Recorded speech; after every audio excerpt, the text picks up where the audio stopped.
shindana naye kwa jina la Yesu. Sema amen. Raba sakata. Gideoni ndiye mtoto pekee aliyeshindana na baba yake. Alipoona maisha yake hayaendi, kumbe baba ndiye kuhani wa madhabahu inayoharibu maisha yake.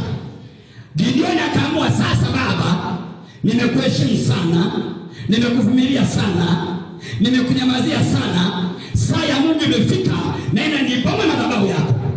Akaenda usiku wa manane, akaipiga madhabahu ya mzee Yoashi. Ilipoishia chini, Gideoni akashinda. Mungu akamwambia, sasa utapigwa Midiani kama mtu mmoja. Lakini saa ile alikuwa anakimbia Midiani wakiwa ni jeshi kubwa. Lakini baada ya kuipiga madhabahu na kushindana mtu hadi maisha yake, saa ile akaweza kuwapiga Midiani wengi akiwa mtu mmoja. Haleluya!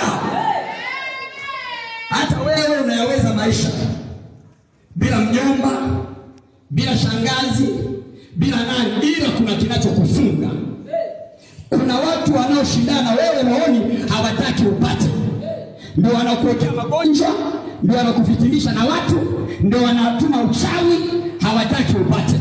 Na ndio maana Mungu ameweka madhabahu hii hapa ili kufunulie siri. Madhabahu ya Bwana ya kijito cha utakaso, ipasue miamba, ivunje nira, iteketeze mapingo ya chuma, upate kwenda kwa jina la Yesu.